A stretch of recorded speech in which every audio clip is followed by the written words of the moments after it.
Hello, this is Fatima Saib. Welcome to The Hungry Table. This podcast is a space where conversations about food, health, and wellness flow freely. So join me as I get to know some of the most influential people in these industries. Whether you're here to learn from the pros, get some tips on how to live your best life, or simply because, like me, you love anything to do with food and wellness, then be sure to grab a cup of tea and get comfy.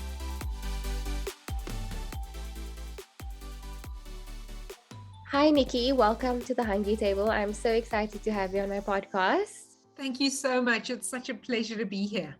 Yeah, I met with you a couple of months ago and I was so blown away by our conversation that I still think about it sometimes, especially when I'm in a stressful situation. I just like to take a moment to center myself. So I want to thank you for that because you really stuck a nugget in my head since that conversation all those months ago. It's an absolute pleasure. It was one of those conversations which literally just flowed, and I'm so glad we got to connect back then. I often say that there's no coincidences, and we connect with people when we're supposed to. Exactly. So you have quite an impressive journey to where you are today. You are the author of two incredible books, and I love your writing. I love what you're doing. So congratulations with all of that. But Thank you. I wanted to start at the beginning for you and just find out what drew you to write your very first book, which is Finding Flow and just helping with stress. And because I know you came out of a very rough patch and you wrote that book, and it was just such a beacon of hope for so many people. So please just talk us through that. It really came out of my lived experience. And if you'd asked me maybe even 3 years ago, and in fact, even less than 3 years ago, if I intended to write one book, let alone two, I think I might have laughed at the mere thought of me being an author. I mean, I've always loved writing, Yeah. but I was on my journey to heal because both of these books are really based on my lived experience, my personal path. But I think what I really recognized in the process was that I wasn't alone. But even worse than that, it's, how many people are on this journey alongside me, but we keep quiet in shame and in silence. And given the fact that I was able to reverse, all of my symptoms, and they were fairly entrenched over a number of years, from massive digestive issues, huge tension locked into my back, neck, and shoulders, an overloaded liver as a result of stress hormones. And I was able to reverse that in under 6 months, a journey that takes most people 2 to 3 years. What I really wanted to do was share my story to let people know that they're not okay and that it's okay to not be okay. But most importantly, to also give them access to, a roadmap that they could build for themselves that works for them. Because all of my techniques and 7 steps to finding flow are accessible and they're easy to implement. And I'm very much on the page that, there's no one size fits all. And that's why I constructed the flow plan templates in there to help you come up with something that feels easy and accessible and safe to either be able to dip your toe in the pond of healing, or going all out to heal like I had. For me, it's really around how do we support. And so it was really a case of being called to serve and share my writing with people. And I think, the feedback from the first book just really sort of nudged me to write the second and continue to help people on the path. Thank you. So beautifully shared. And I completely agree with you. The book is it is life-changing. And it's what I really appreciate about it is that you approached it in such an understanding way where you didn't overwhelm your reader. They were kind of on this journey with you, and you broke it up into such beautiful steps that you kind of don't feel pressurized into doing it. So I really appreciated that aspect about it. And Thank you. yeah, and the last time I spoke to you, I told you that the one thing I really loved about this book was those journal prompts. And that for me, that sticks with me all the time when I'm having a crazy day or just feeling so down. I sometimes just think about those journal prompts, and I still very much struggle to journal, as I told you all those months ago. I still struggle to write about how I'm feeling. I'm not really sure why. Um, but even just thinking about them and like answering those questions in my head helps so much. So I want to ask you, why did you add those journal prompts, and what was the inspiration behind that? Well, first of all, thank you so much. I really just appreciate the feedback on the book. I always, it's always useful to hear how people have found and what they found useful. So thank you for that, first of all. Mm. And you mentioned, before I dive into the journal prompts, you mentioned how I've approached supporting people on their journey. And I think it was because I'd been there.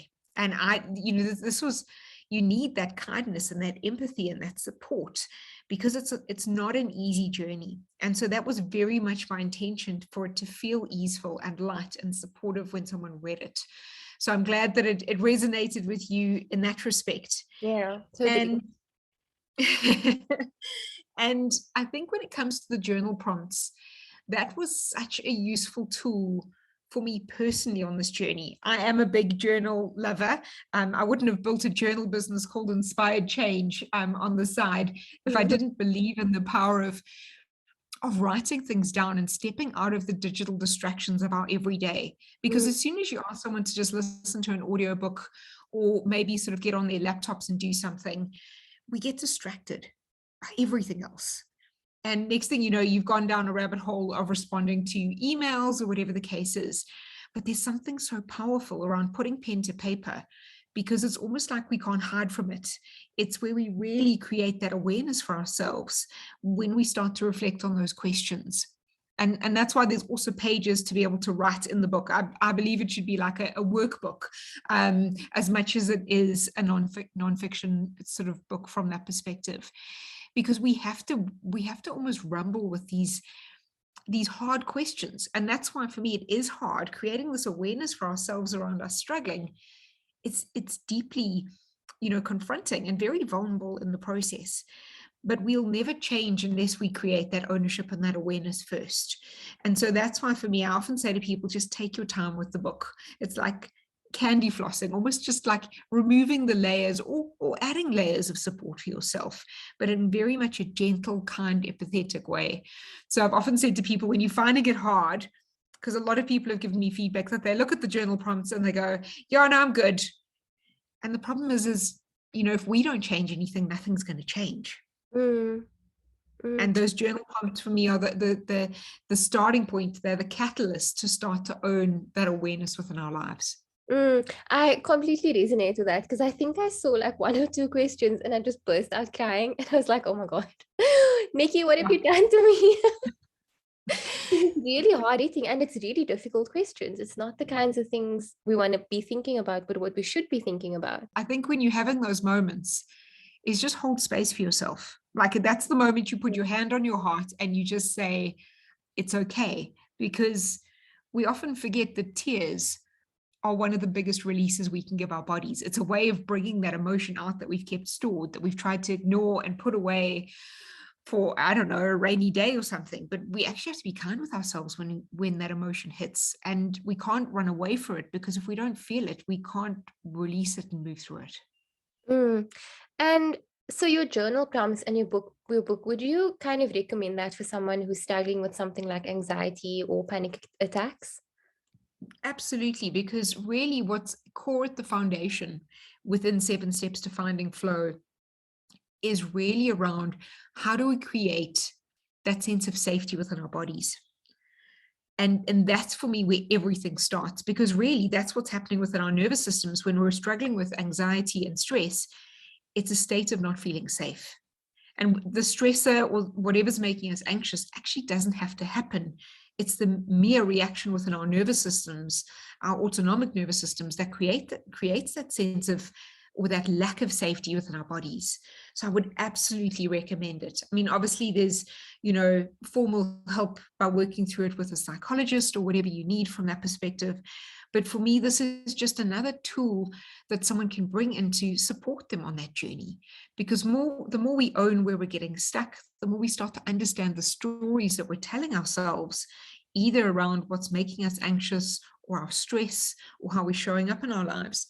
The more we own those stories and then question whether or not they serve us, that for me is where we often find some of those nuggets that are the catalyst for change. Can you talk me through your 7 steps for finding flow? Absolutely. I'll go into them just very briefly. But obviously what I do in the book is I share a lot of the detail around, and I've tried to make it as accessible as possible, i.e. not heavy science, because when you're dealing with stress and anxiety, the ability to take in information is also impacted. Often people struggle to even read when they're really stressed out or really anxious. But I obviously take people through how we kind of get to these spaces and some of the science behind it. But the most important thing is getting to those 7 steps, because we can even implement them without understanding some of the mechanics behind our stress. And so the first one is obviously release. And that is, how do we start to bring our nervous systems back into that state of holistic flow, where we can actually then move between what's often colloquially known as fight and flight and rest and digest. Because often when we stay strung out in those stressed out states of freeze or fight or flight, that's actually where we don't give our bodies the ability to regenerate, to release the various emotions that are staying stuck within our bodies. And there's so many modalities that we can go into there: tension and trauma release exercises, meditation, tapping, like emotional freedom techniques. You can start to use music and movement and deep breathing, which is another one that I absolutely love. So there's a whole lot of techniques that are brought in there on how do we release our nervous systems so we can actually respond to stress in a more effective and easeful way. So we're not triggered, we're not reactionary, but we can actually more than choose how we're going to respond. But if we keep our nervous system strung out, we very much battle to move back into that state of holistic flow where we can work with the natural wisdom in our bodies. Then the second step is tune in. And that is really starting to pay attention and listen to those intuitive nudges coming through for us, so we can actually then respond to them. But because we stay always on so much of our time, in fact, studies done before the pandemic really looked at the fact that people spend 70% of their days in a state of stress.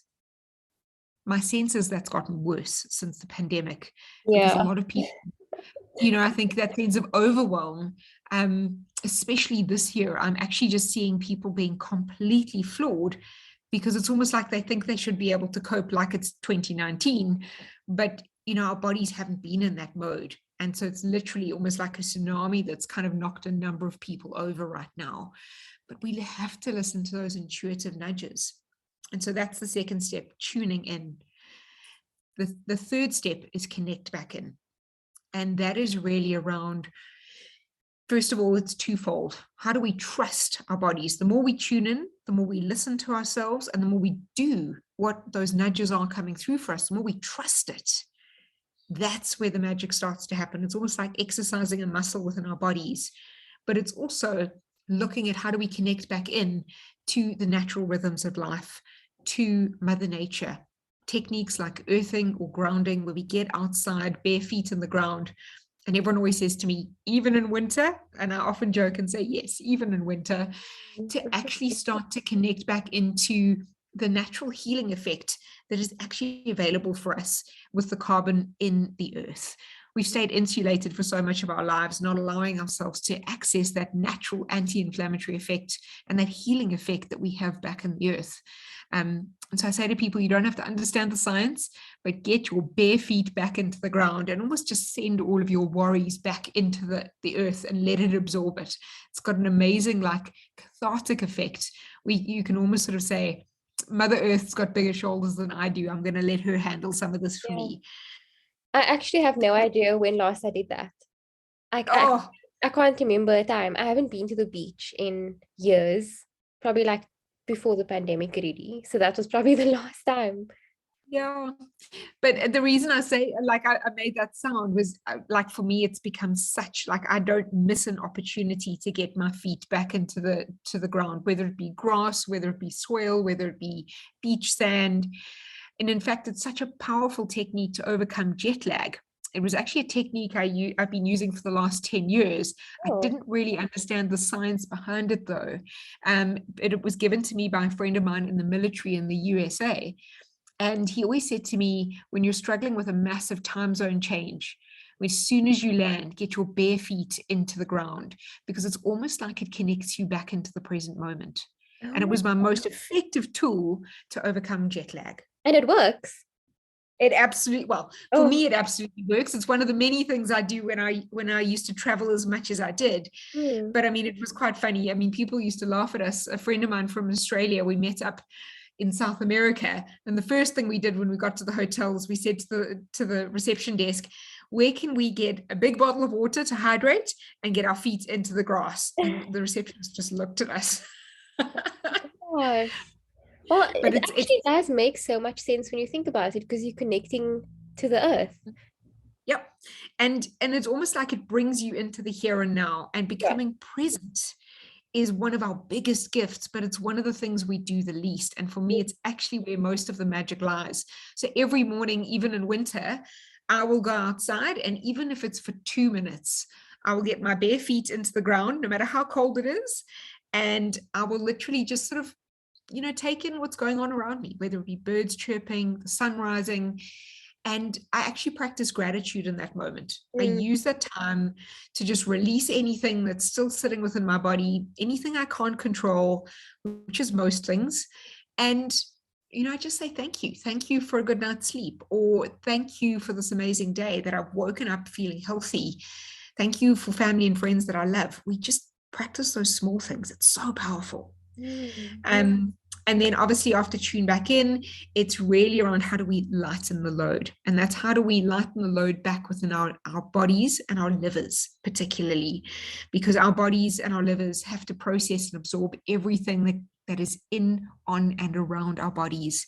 And it's not just alcohol that loads our livers. It's everything that we use, from makeup, skincare routines, through to, our stress hormones as well. And, that's really the Italian mama within our bodies that gets everything done. So we have to do everything we can to help make, our liver's job a lot more easeful. It really makes the biggest difference. And I think that was a very powerful step for me. Actually, all of them are, but that was a very powerful step for me in terms of being able to heal, because my body could actually cope. I wasn't even absorbing nutrients, when I did the full body scans when I was at my most stressed. So I was pouring thousands of rands of vitamins down my body, into my body. Oh my But it couldn't do gosh. anything. Yeah. Yeah, I feel like on this journey, I'm definitely at like my most stressed out state I've ever been in my entire life. And I can feel like everything you mentioned when you said like your back hurts and like just constantly being sick. That is me right now. So, I mean, after this podcast, I'm gonna go and reread your book and force myself to write. And I will WhatsApp you and let you know how Please, I'm always here. But to that point, our health whispers until it screams. And we can't wait for the scream, because by then we've created a far bigger hole that we have to then get out of. And so the more we tune into those nudges coming through, tiredness, illness, all of these are signals to us that we need to support our bodies more. But we also can't treat our bodies as separate from us. They're part of our team. I often say that if we just look at IQ and EQ, our intellect and our emotions, because most people just focus there, it's like working with a wobbly stool. We actually have to tune back into our bodies, that soul quotient, because that's where our greatest wisdom lives, in our nervous system, our intuition coming through for us. And we have to treat it like this really stable, solid foundation, tuning back into our bodies and what they need, because often our minds don't know what we need. That's that ego-based kind of, this is what I want you to need because this is all the conditioning I've been playing in. And that's really what I dive into a lot in the second book.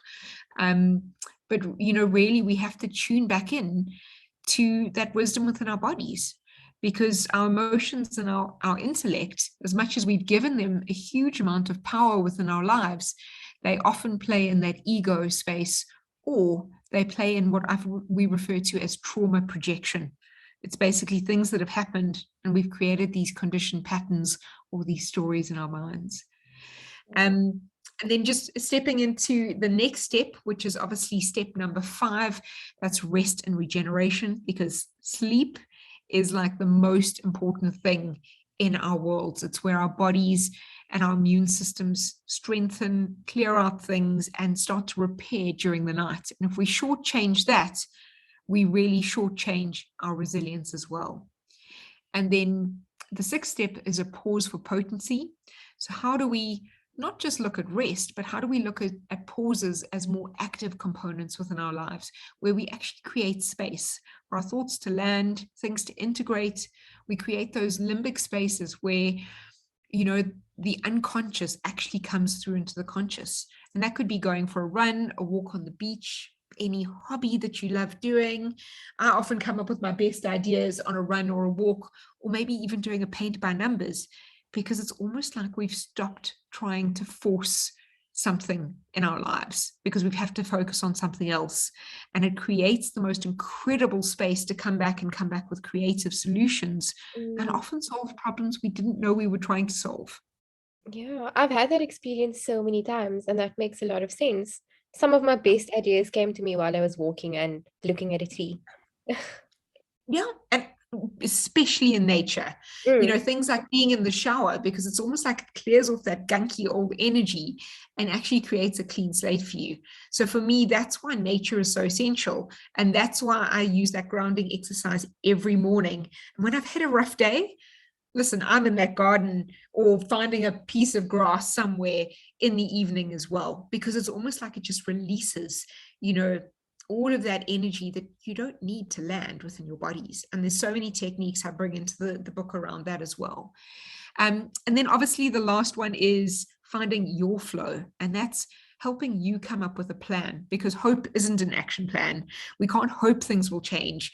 We have to actively, but with, you know, kindness and support for ourselves, step into a space where we do what feels easeful for us, whether you're going all in or just dipping your toe in the shallow end.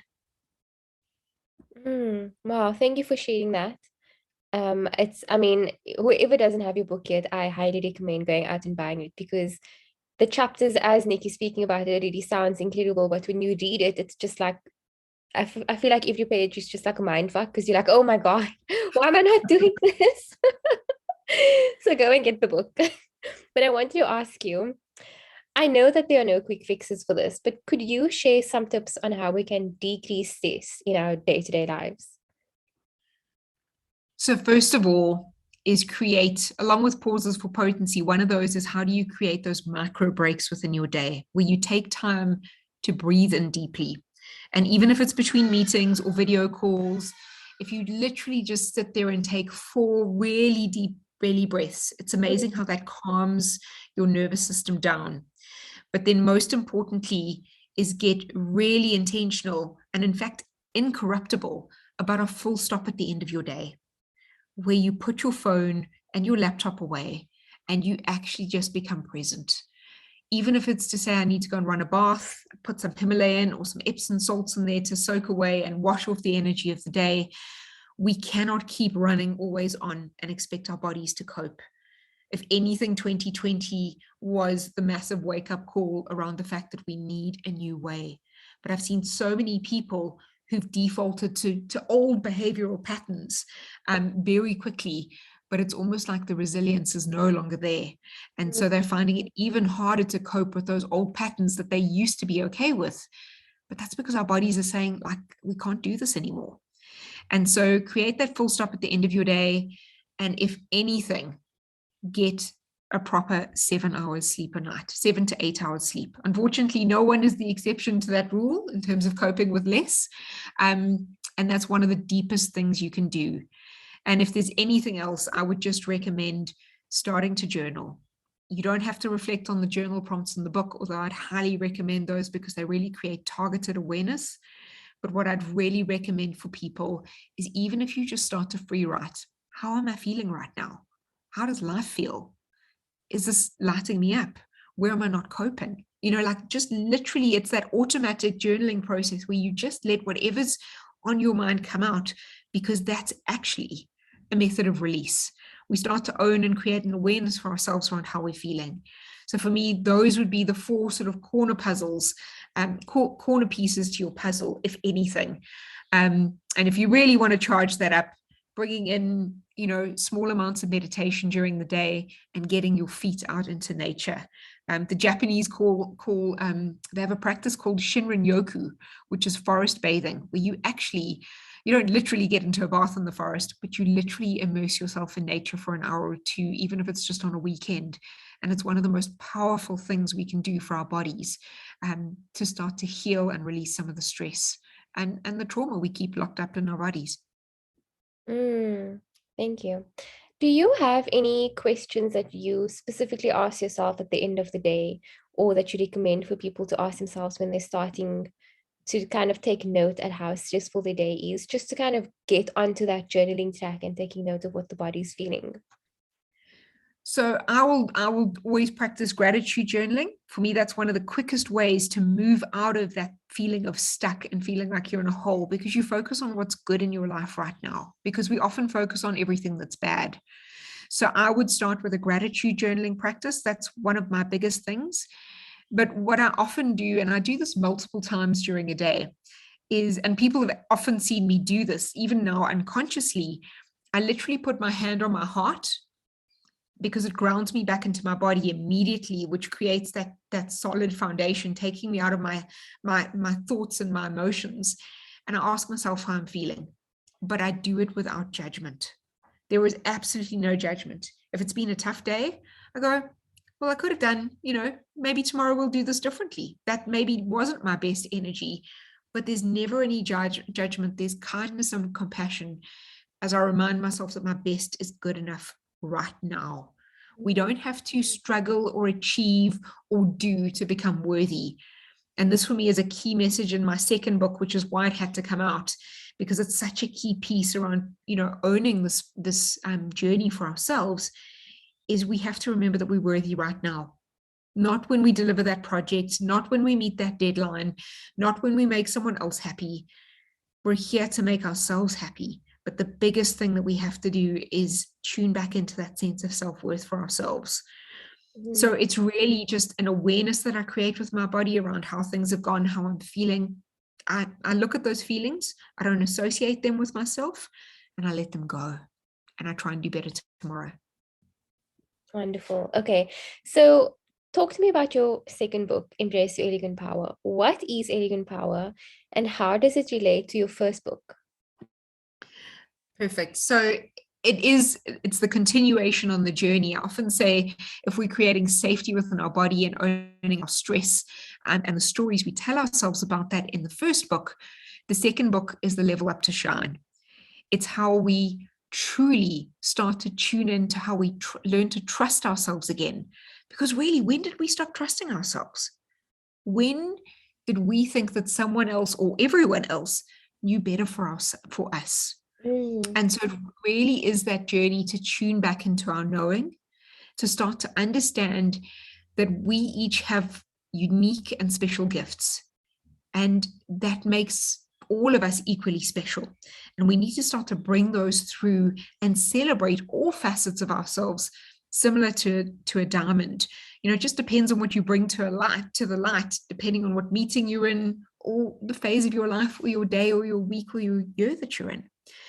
And so really at the core of elegant power is learning to trust ourselves, tune into that knowing, embrace our unique gifts from a place of enoughness now, and remembering that our power is our essence. No one can take that away from us. It's really how we start to fully embrace that, what I refer to as your natural light. And the way I talk about the concept of power, because we've been in a world that for so long has confused power with force. For too often, we encounter in everyday life elements of force, which is a really low-grade, dense emotion and consciousness that comes through. It's more like power over another. It's dominant, and it demands a counter reaction or a counter force, where you feel like you have to react back. Whereas power in itself is this innate magnetism. It's like gravity. It literally it can move things within its energy field without having to move itself. And the way I use the concept, Anne Lamott has an amazing quote around a lighthouse in this regard. She says, the lighthouse didn't run all over the island looking for boats to save. It just stood there shining. Wow. And that for me is one of the quickest ways for me to encompass what elegant power means. And, if we stand there really owning and sure in our innate gifts, our innate self-worth with love for ourselves, knowing that putting ourselves first on our to-do list is no longer selfish. It's actually essential. We then can give our best energy to everyone else, but we also inspire other people to do the same for themselves as well. It's like that ripple effect. Someone called it Signal Hill the other day when I was in a sort of speaking event, and I love that concept. It creates this ripple effect where we all take care of, our space first within ourselves, and really start to look for validation within ourselves first, as opposed to chasing the gold stars of everyone else's validation before our own. And so, for me, it really is about centering in and bringing self-ownership and self-trust back into ourselves, knowing that we're enough. We don't have to become. We're already enough right now. And, for me, that's really just so essential because, for example, using that lighthouse analogy, if you'd spoken to me 4 years ago, I think I would have looked like a schizophrenic glowworm running all over the island, looking for every boat to save, thinking that it was my job to save everyone else. And my self-worth was actually very much attached to my job title, to what I delivered, and to making everyone else happy. But that was coming from such a wounded place within myself, where I thought I had to do in order to, become worthy. Whereas I think this journey has just given me the most incredible gifts, because I've realized is that, we have to put ourselves at the center, because no one else will look after us other than ourselves. And it's really just building that innate magnetism, that innate sense of, not from a place of arrogance, but just from a place of our inner essence being enough, and really knowing that your gifts are worthy, because we need all of that to come through. So there is that's a long explanation of elegant power. There is a definition at the front of the book to help everyone, but it really comes back to self-trust, self-ownership, knowing that we're enough now, tuning back into those gifts and our inner knowing from the place of being, enough right now. That was so beautifully said. I feel like it wasn't long enough. I would have let you speak for like the next hour on that, because it was just so lovely. So thank you for sharing that. No, and that's why I felt called to bring this book out, because for me, my sense is this is the stuff that keeps us from falling back into those old patterns, those old habits where we chase the gold stars of everyone else's validation. And that's what keeps us looped into those stress cycles, that keeps us stuck, keeps us small, and keeps us tame. And so a big piece in the second book is, how do we reframe those old paradigms and constructs within our lives to bring in new perspectives, like collaboration over competition. Self first is no longer selfish. And that, that special and unique is equal, as opposed to, what I refer to as running, where we start to almost judge people and put them on a ladder in comparison to ourselves. But that's not being kind to ourselves or others. We're equally special and unique. I often say that, especially back at school, we were taught that these were the gifts that were valued within society.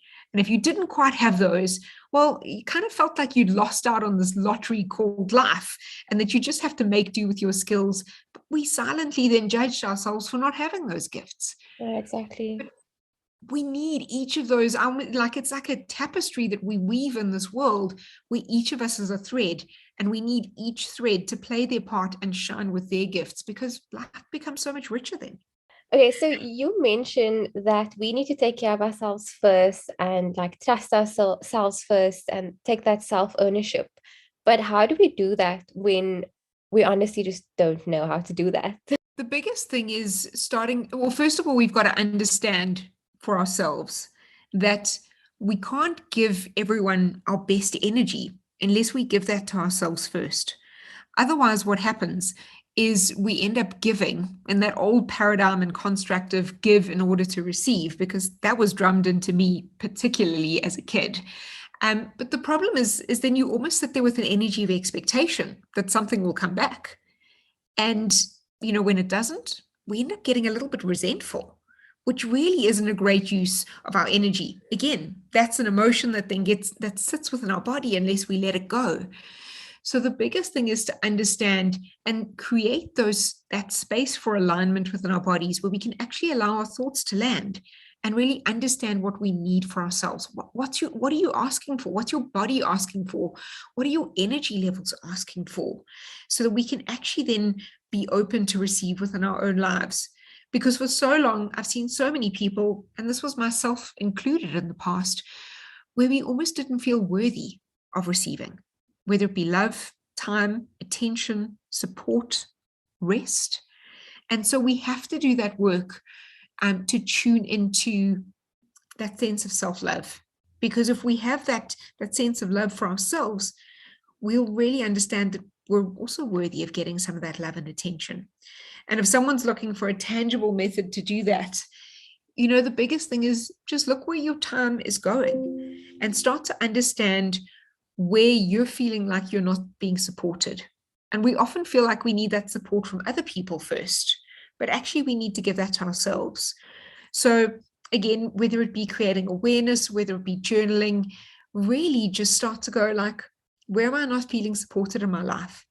But instead of expecting it to come from someone else, generally because we've been giving and haven't been receiving, let's give that to ourselves first. That for me is one of the quickest places to start.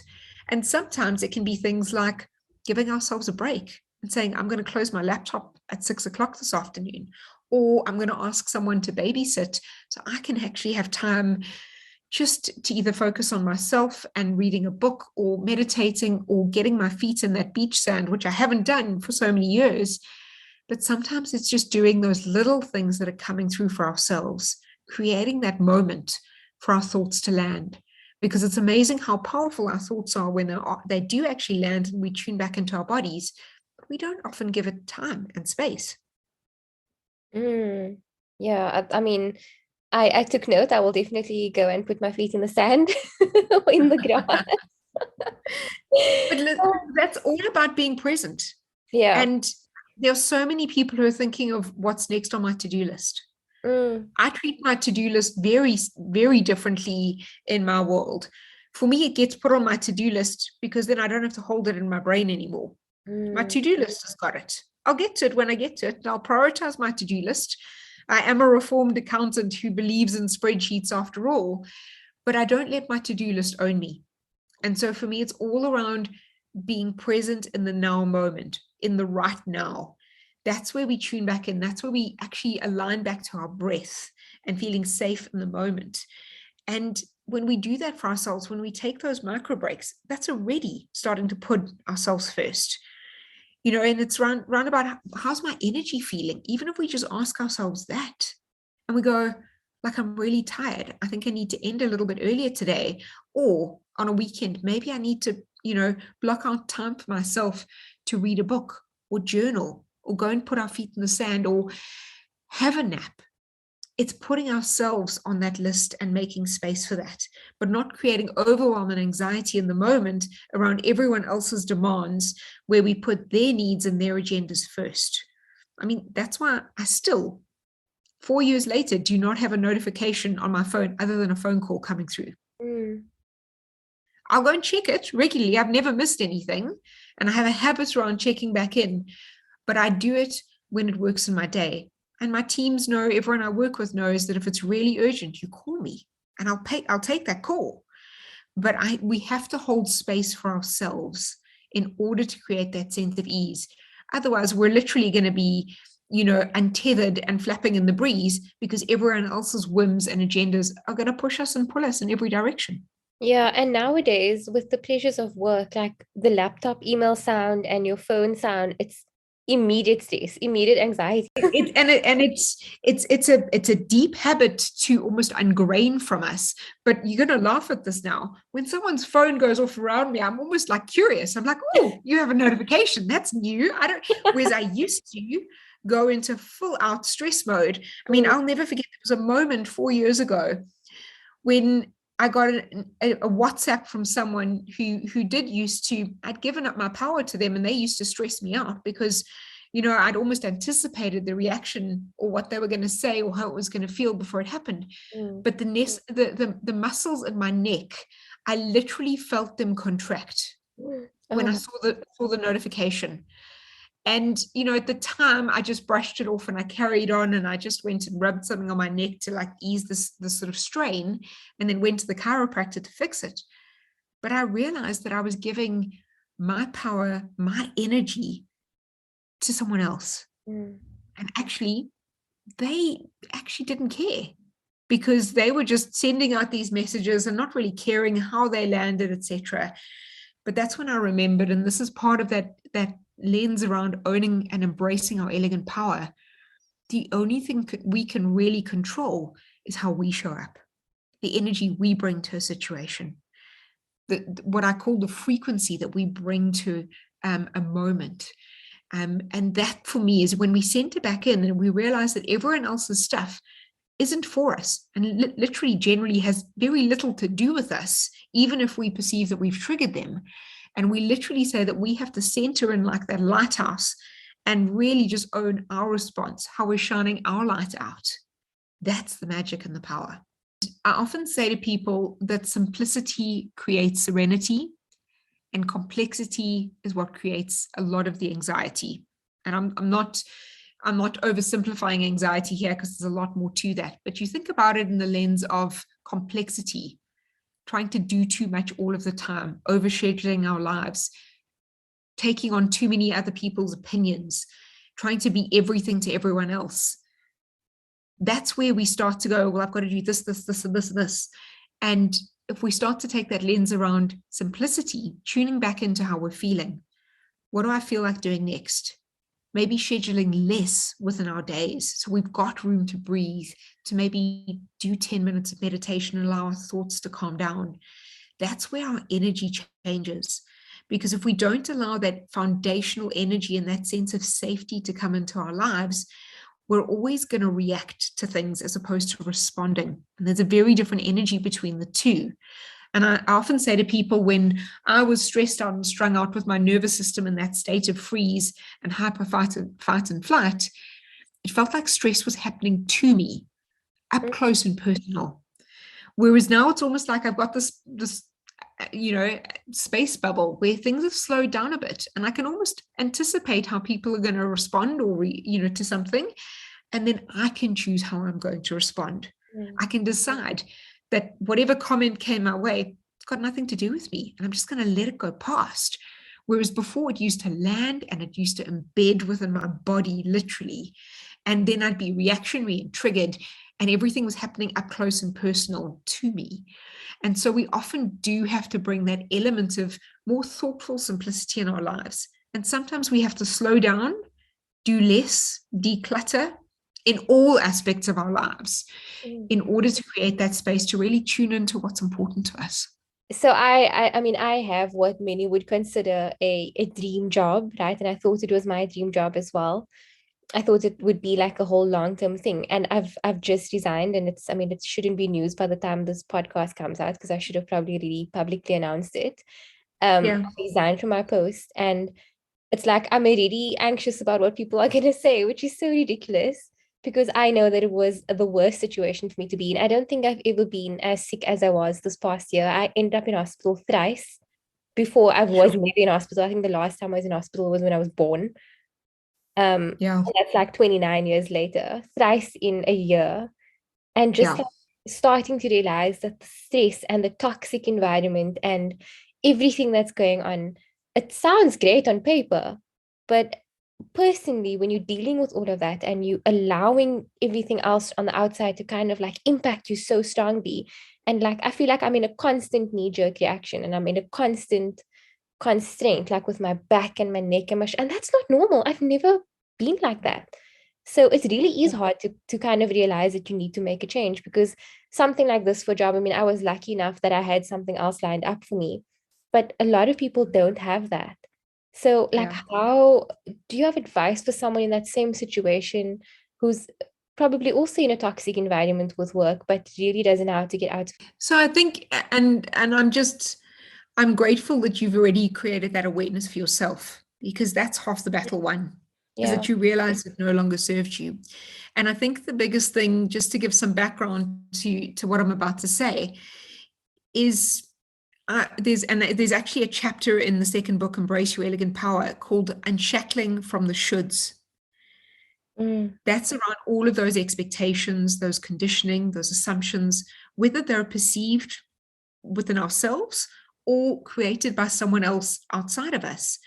For too long, we stay stuck in those situations because of those outdated pictures of success, or maybe a picture of success that was painted for us that we never really ascribed to, but because we thought that that was what success should look like for us, we chased it. It was those gold stars of external validation.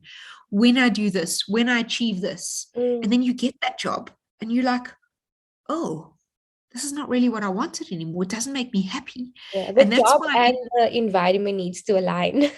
So the yes, job all can of be that. amazing, but the environment, oh gosh, that's not, yeah.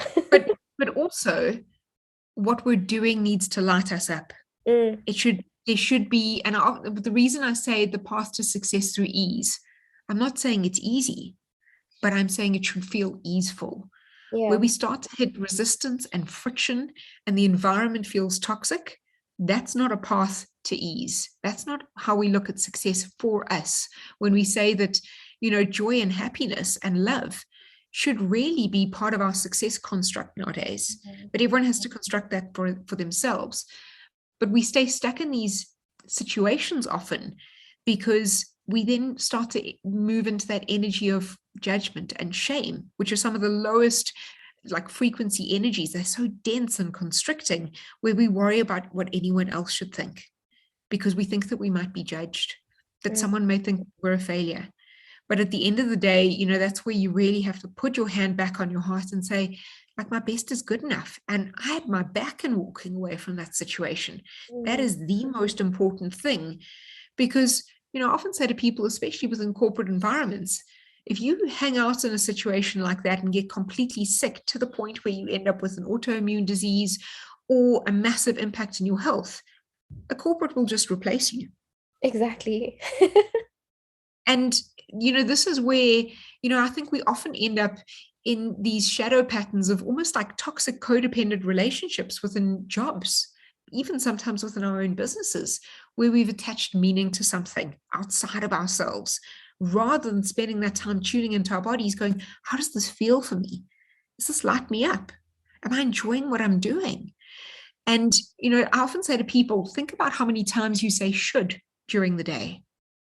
And that'll often scare you, because that for me is where that conditioning that keeps us stuck and small and tame and attached to situations that don't necessarily serve us, rather than moving into what I refer to as the universal slipstream, where you really are aligning to that intuition around, this is what I should be doing. And I often say, like, I've been in situations where I'm doing something, but I can't stop thinking about something else because it's lighting me up.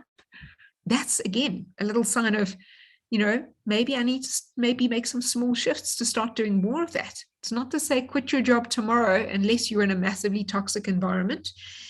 Even better if you do have something lined up that is exciting for you. But we have to pay attention to how we're feeling with what's happening in our lives. And we can't just keep staying stuck because we think it's what we should do or what someone else expects us to do, or what in society paints that picture of success to look like. Yeah. Gosh, thank you. That was really beautifully said, Nicky. Okay, Thank you. so if there are one or two things for listeners to take away from this conversation and from your experience as a whole, what would they be? Your best is good enough right now. Start to trust yourself. Own all of those magical, unique gifts that you have, the things that you've kept hidden, because you think they might not be valued by people. We need to start to bring those into the light. And most importantly, going back to that point, tune back into your inner knowing and start to trust yourself and have your back and put yourself on your to-do list.